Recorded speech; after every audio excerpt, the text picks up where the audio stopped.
سلام الله عليكم إخواني أخواتي، نتمنى من الله أنكم تكونوا بخير وعلى خير وفي صحة جيدة.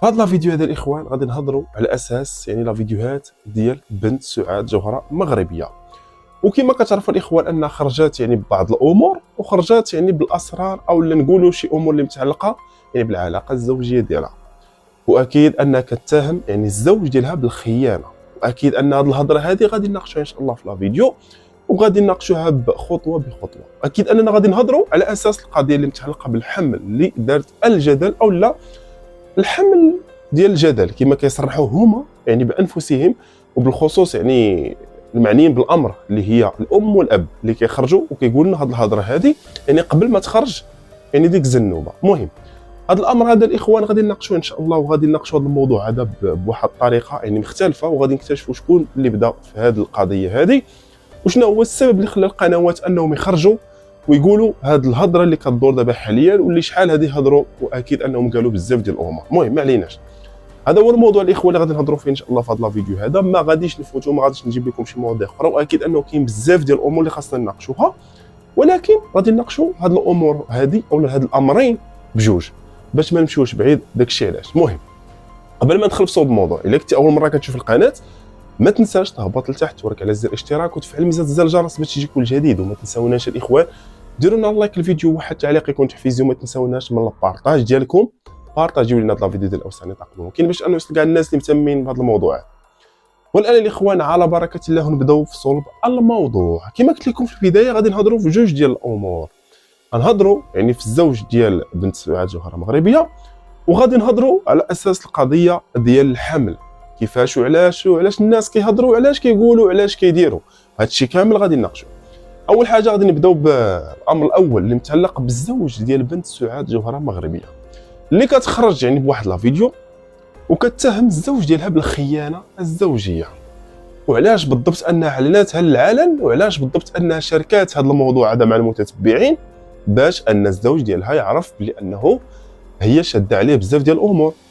وغادي نهضروا على اساس الاوديو حتى هو اللي اكيد واش عندها ولا ما عندهاش. نجيكم انا من الاخر الاخوان، الاوديو ما عندهاش، ولكن هي كدير المستحيل باش انه ذاك الاوديو يكون عندها او يكون لصالح ديالها، لانه غادي تحتاجه وغادي تدلي به وغادي تعرضوا لذاك الشخص اللي هو المعني بالامر اللي هو الزوج ديالها.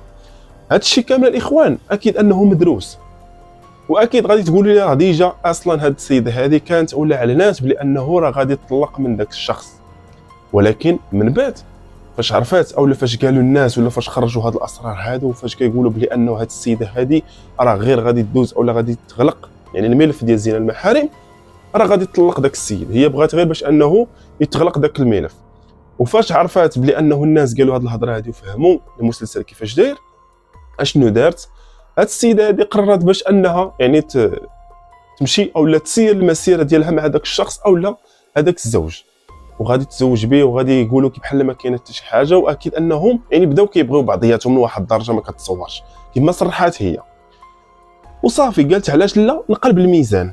كيفاش تقلب الميزان؟ باش انه هي تقول تعلن الناس بانه هي راه فعلا باغا داك السيد، وبانه راه غادي يتزوجوا، بانه الزواج ديالهم راه فريمون كاين، وبانهم غادي يستمروا في الحياه هما بجوج.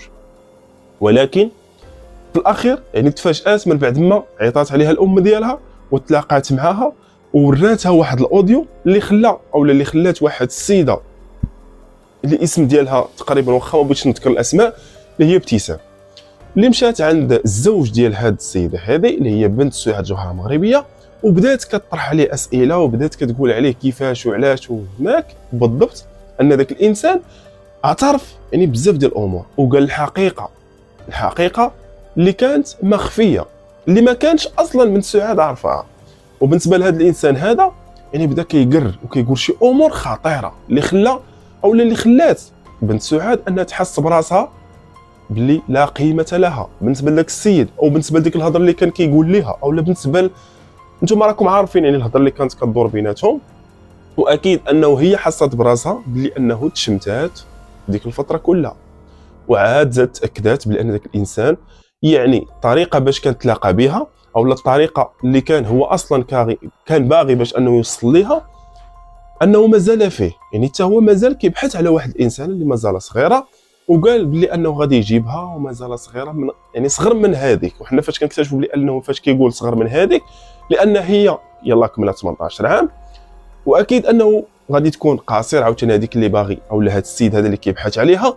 يعني هذا الانسان هذا رغم انه مشى للسجن على اساس انه مشى وتبع القاصرات وهتك العرض ديالهم، اكيد انه هذا الانسان هذا مازال باغي باش انه يغرر بالقاصرات، وعارف راسو بلي ان القاصرات غادي يغرر بهم. وقال عاوتاني امور اخرى بلي انه الا كان باغي باش انه يدير شي حاجه اكيد ما غاديش يديرها في المكان اللي هو عايش فيه، اكيد انه غادي يخرج خارج المدينه ديال مدينه فاس، وغادي يقوم بداك الشيء اللي كامل اللي كان كيقول في ذاك الاوديو. بالنسبه لهذا الاوديو هذا الاخوان كما قلت لكم راه ما كاينش عند بنت سعاد زهره مغربيه باش غير نكونوا واضحين، لانه كون كان عندها اكيد غادي دير امور اخرى، ولكن لحد الان مازال ما عندهاش. والهدف ديالها بغات باش انه يعني الام ديالها تعطي ليها او تمد لها ذاك الاوديو. دابا راه كلشي واضح وباين الاخوان، وهذا الشيء كامل كما خرجت هي وكتقول بلي انه هي كتهم يعني الزوج ديالها بالخيانه الزوجيه. فعلا ان ديك الهضره اللي قال اكيد يعني غادي تتابعوا يعني بالخيانه الزوجيه، هذا الشيء لا غبار عليه، هذا الشيء راه باين وواضح وضوح الشمس في نهار جميل. المهم بالنسبه لهذا الامر هذا الاخوان حنا راه ما كيهمناش، ولكن كما كنصرحوا ما حد ان هذا الانسان هذا داخل في هذه القضيه هذه، وما حد انه هو ضرب الحبس على ود هذيك البنت اللي هو المتهم الثاني، راه ماشي الاول، المتهم الثاني. وبالنسبه لهذا الموضوع ديال المتهم الاول والثاني راه مازال غادي نهضر فيه ان شاء الله. الا كانت عندي الوقيته راه غادي ندير معكم فيديو وغادي نشرح لكم هذه الامور هذه بالتبسيط. دابا غادي ننتقلوا مباشره ونهضروا على اساس امور اخرى اللي هي الامر الثاني اللي قلت لكم غادي نناقشوه ان شاء الله في هذا الفيديو هذا، اللي هو الموضوع ديال الحمل. بالنسبه لهذا الحمل هذا اللي دار الجدل، هذا الحمل هذا اللي صراحه اللي خرج او اليوتيوبر اللي خرج يعني كيهضر عليه، يعني راه ماشي لخاطرو، يعني كيشوف امور يعني باينه وواضحه، وحتى نتوما المتتبعين بانت لكم وواضحه لكم، وبلي انهم هما هاد الاشخاص هادو الناس اللي خدموا عقلهم راه غادي يتاكدوا بلي ان هاد الاشخاص راهم كيضحكوا على المتتبعين بواحد الطريقه يعني عاديه، يعني ماشي شي حاجه اللي هي سبيسيال باش انهم يضحكوا عليك، لا طريقه عاديه وكيضحكوا على المتتبعين، ومازال لحد الان كيضحكوا على المتتبعين. المهم بالنسبه للقضيه ديال الحمل، علاش خرجوا الناس وكيقولوا لا راه داك الحمل ما كاينش، بالنسبه لديك الهضره اللي كتقولوا راه كلها ما كايناش، واش مازال عاقلين الاخوان فاش دار يعني بوكريشه اللايف وكانت السريعه يعني كانت مريحه معاه، يعني ديك الفتره كانوا مريحين بجوج، واش هي نسات ولا ما عرفت شنو، ما عرفتش، يعني داكشي ديالهم كيبقى بين قوسين، هما اللي باغيين يخلقوا الجدل، هما بريوسهم اللي قالوها، اعترفوا بها بداك لا فيديو اولا في داك اللايف اللي داروا، ونط صدفه نط باش ان تجيب شي حاجه ولا باش ان تطل الكوزينه، وفاش نط اكتشفت راسها بلي ان الكرش ديالها ماشي كما كانت. وما نساوش بلي ان الفتره فاش كانت دارت داك لا فيديو، فاش داروا داك اللايف يعني دازت واحد المده معينه ما كملت 6 اشهر، وكيقولوا بلي ان راه غادي تولد وجاتها السقيا وجات هذاك الشيء كامل وولدات، باش غنكونوا واضحين وبين قوسين. يعني الناس او السيدات اللي هما اصلا غادي يفهموا في هذا الامر هذا، حنا اللي صراحه اللي ما كنفهموش في هذا الموضوع، ولكن كنعرفوا واحد الانسان اللي كانت حامل راه كتبان لك الكرش ديالها، وبالخصوص يعني فاش كتوصل يعني الشهر ديالها الخامس ولا السادس راه كتبان نيت ديال بصح.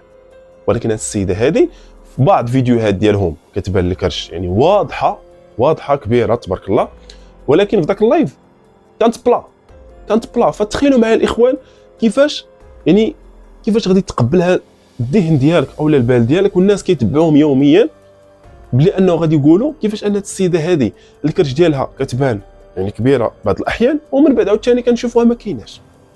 وحنا عارفين بلي ان الكرش يعني ما يمكنش لانها تنقص، يعني ما يمكنش انها بقات راكم عارفين تدخل وتخرج، لا ممكن انها تخرج يعني تزاد او لا تبقى ستابل، هذا الشيء راه باين وواضح. ولكن ديك السيده في ديك الفتره ناط على غفله وشافت راسها بلي انه يعني ما بانش الكرش ديالها، ونط وقالت لعباد الله الكرش ما كايناش، ها انتم كتشوفوا، وقيلا نسيت كرشي لهي غادي نمشي نجيبها. دابا بالله عليكم الاخوان شكون اللي باغي باش انه يخلق الجدل؟ واش القنوات او لا المنتقدين هما اللي خرجوا وقالوا هذه الهضره هذه اللي قالوا بلي ان ديك السيده راه ما حاملاش ما دايره ما فعله ما تركه، او لا هما اللي مخلين الناس او المنتقدين يخرجوا ويهضروا؟ لان الاعتراف جا من عندهم. ومباشره في ديك الفتره قال بوكريشه بلي انه سبحان الله هذا الكرش هذه مره داخله مره خارجه. فشكون اللي باغي يحط الكره؟ باش انه اللعابه يلعبوا بها؟ راه هما هاد الاشخاص هادو اللي هما كيقولوا بلي انهم راه ماشي هما اللي قالوا هاد الهضره هذه، راه هما اللي حطوها، هما اللي حطوا الكره وكيلعبوا بها الناس. هذاك الشيء اللي كان الاخوان، وهذا اللي بغيت انني نوضحه لكم، واللي خاصكم نتوما تعرفوه، بلي انه هاد الاشخاص هادو هما اللي كيعطيو سكوبات. باش نجيكم انا من الاخر، هما اللي كيعطيو، ولا هما اللي باغيين يخلقوا الجدل لبعضياتهم باش ان الناس يهضروا فيهم، لان مصلحتهم ان القنوات تخرج وتهضر على اساس دوك الموضوع، بالخصوص انه موضوع حساس. وحنا كنتعجبوا يعني من العجائب الكبرى اننا ما شفناش يعني الطريقه ديالها فاش كانت هي حامله، وشحال من اليوتيوبرز كتسنى غير هذيك الفتره ديال الحمل ديالها والبدايه ديال الحمل ديالها باش انه تبارطاجي مع المتتبعين، وعارفه بلي انه راه كاينين عيالات اللي باغيين حتى هما يستافدوا ويعرفوا يعني الطريقه كيفاش يتعاملوا مع الاولاد ديالهم اولا في الحمل ديالهم. ولكن هذه السيده هذه من بين الناس اللي ما داروش هذا الشيء كامل، وجميع اليوتيوبرات راه داروا هكا.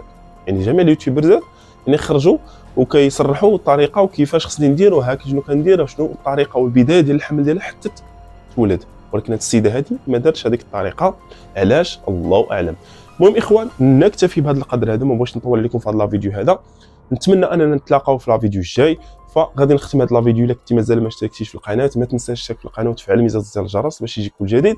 وما تنساوناش الاخوان ديروا لايك الفيديو، واحد التعليق يكون تحفيزي، وما تنساوناش من البارطاج ديالكم بارطاجيو لنا هذا الفيديو ديال اوسع نطاق ممكن باش انه يوصل كاع الناس اللي مهتمين بهذا الموضوع هذا. شكرا على المتابعه والى اللقاء.